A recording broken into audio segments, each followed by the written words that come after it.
Hariom children, today you're going to learn a new lesson, the Constitution of India. Children, last year I have taught you the basics of Constitution of India. Today we are going to learn elaborately about the Constitution of India.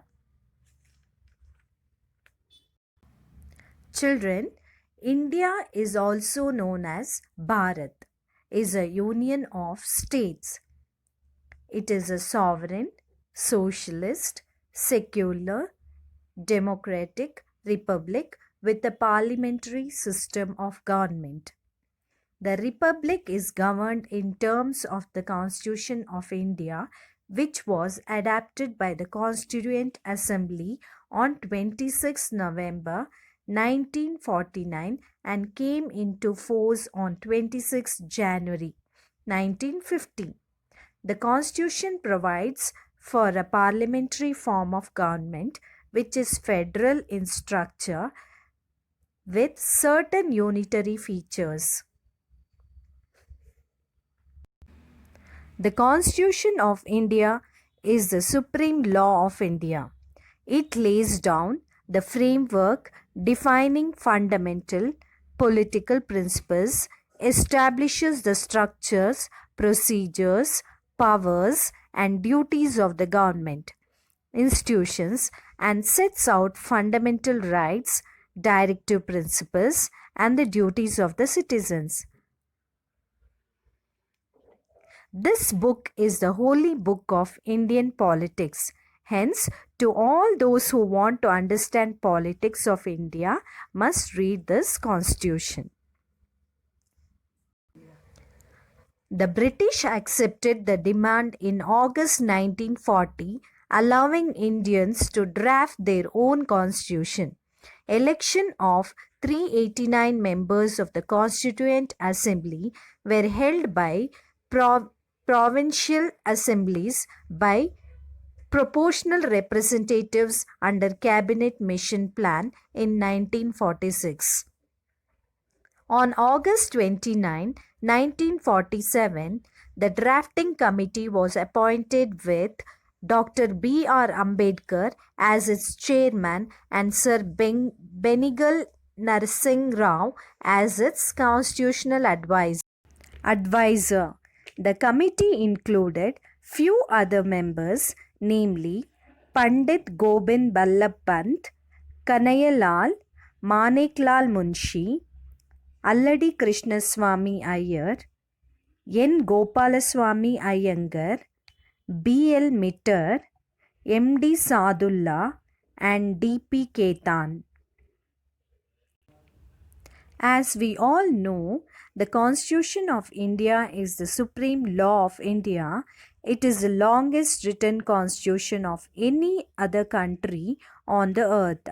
It took the Constituent Assembly a little less than 3 years to draft this monumental document. The Assembly adapted to the Constitution of the Independent India on the 26th of November 1949 and it came into effect on 26th of January 1950. This is the preamble. The preamble which commences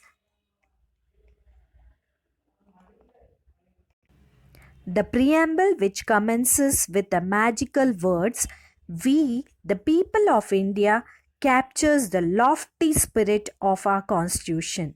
India is a sovereign, socialist, secular, democratic republic which assures the dignity of the individual and the unity and integrity of the nation. We will see a small video about the preamble. We, the people of India, having solemnly resolved to constitute India into a sovereign, socialist, secular, democratic republic and to secure to all its citizens justice, social, economic and political, liberty of thought, expression, belief, faith and worship, equality of status and of opportunity, and to promote among them all fraternity, assuring the dignity of the individual and the unity and integrity of the nation. In our Constituent Assembly, this 26th day of November 1949, do hereby adopt, enact, and give to ourselves this Constitution.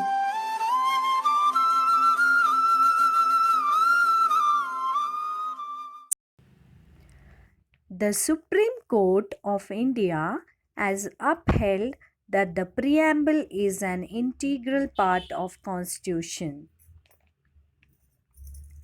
Our Constitution and governance of the Indian state. Our Constitution and governance of the Indian state establishes India as a union of states with the parliamentary system of democracy. All adult citizens have the right to vote without any discrimination on any grounds, making universal adult franchise a hallmark of our democratic system. As per the provisions of our Constitution, there are three organs of government: legislature, executive, and judiciary. These three organs work in tandem to ensure the governance of the nation and the welfare of the people. The executive and the legislature represent the will of the people, while an independent judiciary serves as the conscience keeper of the nation. Fundamental rights, directive principles of state policy, and fundamental duties. We will see what is this in detail. The Indian Constitution is first and the foremost social document. The majority of its provisions are either directly aimed at furthering the goals of the social revolution or attempt to foster this revolution by establishing the conditions necessary for its achievement. The core of the commitment to the social revolution lies in Part 3 and 4 in the fundamental rights.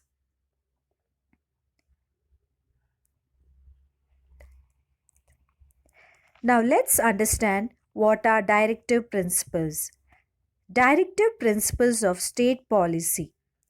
The directive principles of state policy are not justicable but means that they are not enforceable by court of the law. They are, however, fundamental in governance of the nation. It is the duty of the state to strive to apply these precepts in formulating laws to establish a just social order and to promote the welfare of the people. The essence of the directive principle is mentioned in Article 38, which reads, "The state shall strive to promote the welfare of the people by securing and protecting as effectively as it may a social order in which justice, social, economic, and political shall inform all the institution of the national life."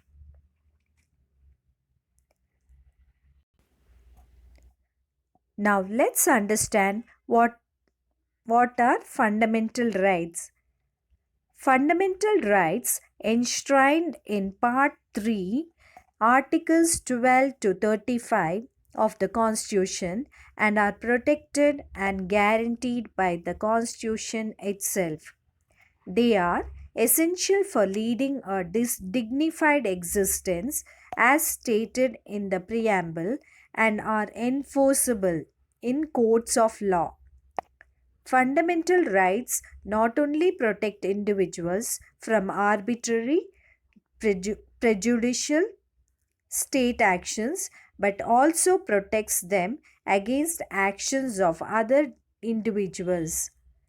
The following fundamental rights are guaranteed by the Constitution, which is in page number 35 in our textbook. We will learn about it elaborately in the next class. Now let's move on to the fundamental duties. Part 4A of the Constitution, which was inserted by the Constitution 42nd Amendment Act 1976, lays down non-enforceable fundamental duties of citizens. The Indian tradition has always regarded rights and duties and complementary to each other. Considered in this right, the oft ignored fundamental duties form critical building blocks of the India that we, the citizens, have resolved to build and hence also form an integral part of the conscience of our constitution. Therefore, Constitution of India, a living and working document. The Constitution of India is a living document. Multiple amendments have been made to it over the years to accommodate emerging needs and challenges.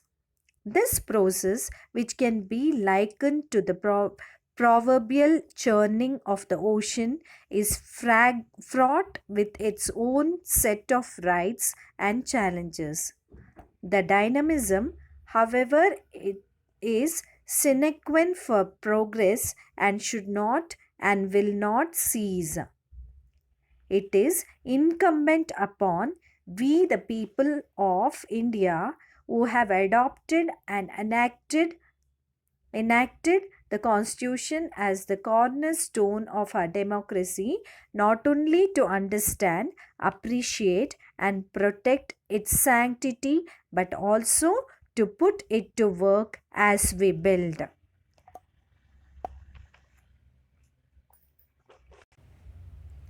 Here are the list of books written by different writers. If we are interested to learn more about the Constitution, we can refer these books. Let's understand more about our Constitution by watching another video.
In the next class, we will continue the lesson, The Constitution of India. Thank you. Hari Om.